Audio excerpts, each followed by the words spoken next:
大家好，運吉台台長神煩啊！各位知唔知道根據香港嘅政策咧，就一條路線嘅巴士坐位企位完全滿載咗啦，運輸署仍然可以要求嗰條路線減班呢？跟住就係睇下呢個有關交通工具嘅載客率啦，同埋班次嘅計算方法啦。咁呢一集主要咧就係講兩條法例啦，咁分別就講呢個載客率同埋巴士嘅班次嘅。首先就係第一條啊，就係374A 章，就係呢個道路交通車輛構造及保養嘅規例。呢個規例簡單嚟講咧，就係講呢個車嘅設備啦，應該有啲咩要求咁樣。嘅呢個第74項咧，就講到有關巴士上面可以企嘅乘客。咁可以企嘅乘客數量咧，就係佢可以提供到企嘅空間除翻呢個0.17。咁轉翻個單位嚟講咧，就大概係每平方米咧就4 cm 入做6個人啦。咁實際係5.8度嘅啫。咁1個平方米咧，咁以同條例嘅73項入邊，佢嘅座位嘅大細嚟講咧，但係2個巴士座位嘅空間。咁跟住咧就係另外一條運輸署嘅巴士路線發展計劃入邊咧，就有關呢個改善同埋減少服務嘅指引。咁呢條指引咧就提出有巴士載客率嘅要求啦。咁如果路線要增加班次咧，嗰條路線咧就喺繁忙時間最繁忙半個鐘頭嘅載客率咧就達到100%，同埋呢個最繁忙嘅1個鐘頭咧就達到85% 嘅載客率。或者呢個喺非繁忙時間都係達到60% 最高嘅，咁運輸署先會考慮加巴士去行嘅。咁至於考慮縮減班次嘅要求咧，就係條路線最繁忙嘅嗰半個鐘頭咧，載客率就低過80%，或者呢個非繁忙時間平均嘅30%。咁上大一題啦，補充翻咧最繁忙時間嘅嗰半個鐘頭咧，可以理解做喺繁忙時間嗰段時間入邊咧，嗰條路線其中有半個鐘頭嘅載客率咧，就係最高嘅嗰段時間咧，就係嗰個數字啦。好啦，咁樣呢啲政策有咩問題咧？咁首先每平方米6個人嘅政策都幾難下嘅。咁當然咧，得閒可以試下啦。咁可能3個大3個細路都夠裝咧。咁總之咧就借用翻呢個譚文豪前立法會議員嘅實驗啦。18年嚟講咧，佢印咗一個1:1嘅巴士平面圖測試呢個巴士可以企嘅人數啊。咁最後就一架聲稱可以企到47個人嘅巴士咧，就淨係企咗40個啫。咁當然啦，如果有人號召到一班巴士迷可以嘗試逼爆一架車咧，咁更加好啦，測試得準啲啊嘛。咁畢竟咧呢個實際巴士可能上咗多啲客啊嘛，逼爆啲。總之實驗只供參考啦。咁攞咗個有數據嘅例子，九巴嘅89D 咧就成日出市區之前咧就全滿啦頂閘。咁想大家睇下頂閘咧就係一個巴士嘅術語嚟嘅，就至於乘客咧係多到上到車門都頂滿晒，係企到落車門前面嘅嗰個位啦。咁想大家睇下，其實黃線外咧即係上車門嘅嗰個位咧，其實唔可以企嘅。咁到底呢條繁忙時間成日頂閘路線有幾多載客量呢？2016年嘅數字係1個小時平均係有87%嘅，14年就係93%。咁由此可見啊，就而家呢個每平方米6個嘅標準咧，係完全滿足唔到需求嘅。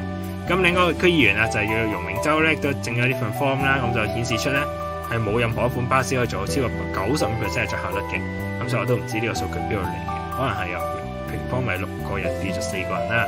咁至於結論咧就係咧巴士每平方米企6個咧標準咧其實不合時宜嘅。跟住就係呢個加減班次嘅問題啦。咁指引中咧就講啦，最繁忙半個鐘頭嘅載客率咧要去到8%先去考慮加班啊。咁本身問題唔大嘅。畢竟去到99%咧，就代表座位俾其他人上車啊嘛。咁所以去到滿師加班咧，就可以達到減省巴士嘅效果啦。不過如果你計埋上面載客呢個方法咧，咁就做一個好重大問題啊，就係巴士永遠都去唔到載客率100%。咁當啲巴士永遠都達唔到目標啊，咁永遠都唔會考慮加班嘅啦。咁啲乘客嘅需求咧就滿足唔到啦。咁另外就係減班嘅要求啦。當減班要求係85%啦。跟住上面89D 嘅載客率係87%咧，咁佢只要少咗幾個乘客咧，咁就可以考慮減班嘅咯。呢亦都係一個問題所在啦。咁當乘客太多，搞到上唔到車咧，就可能考慮搭其他交通工具啦。咁啲乘客流失咗啦，咁落翻呢個85%嘅紅線咧，咁巴士又可以減班，咁乘客又唔可以上車啦。咁上嚟嚟講咧，又造成一個惡性循環啦。咁呢個就係兩個政策加埋組成嘅問題啦。咁但係諗過，其實呢個正係巴士同埋政府想造成嘅咧。咁陰乾咧係一個巴士界俗語啊，就係講呢個用減班嘅方法等等啦，咁就令到本身嘅乘客咧就會搭其他交通工具啦，咁客源流失之後咧就再減班，咁最後咧呢條路線嘅班次就好疏落，甚至取消條路線。咁將條路線陰乾嘅其中一個手段咧就有翻上面嗰兩個政策啦。咁當然啦，本身高載客率嘅路線咧，巴士公司係唔會主張陰乾嘅，佢都要賺錢噶嘛。咁所以就講另一個方法啦，改道減站。咁啊，例如呢個城巴92號線咧，就係先改路啦，咁就等佢唔行啲多客嘅地區，再取消啲多客嘅車站，咁啊搞到咧最後咧就冇人搭，咁啊搞到得翻繁忙時間服務啦。到而家咧取消埋都一齊用嘅例子咧就係九巴羅綠啦，咁啊嚟往呢個大興同深水埗，其實就好似而家羅綠 X，不過羅綠 X 貴啲啊嘛，咁啊所以就有陰乾羅綠咁啊賺多啲啦。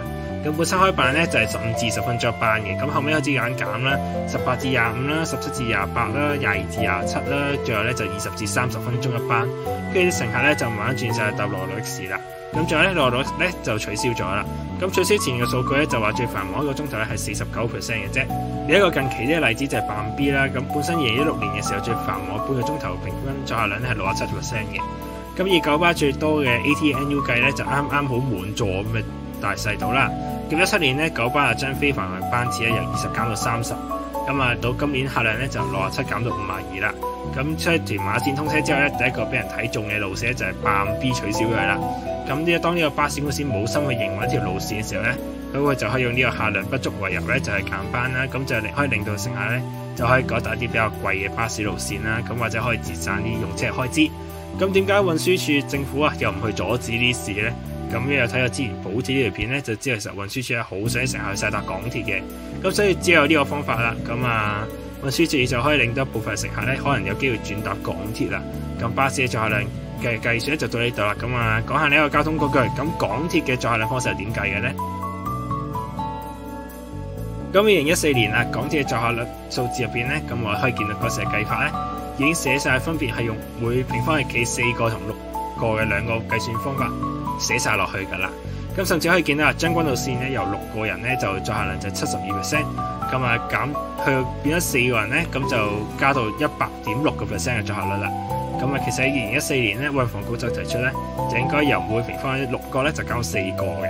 咁因為啲乘客喺搭車嘅時候咧，通常都用電子器材啦，咁攞條電話就比較牙定，咁所以咧建議服務基準咧就講到每平方4人。咁2016年港鐵報告咧亦都轉晒做每平方4人嘅呢個計算方式㗎啦。不過巴士就冇跟港鐵一齊用呢個一齊標準啦。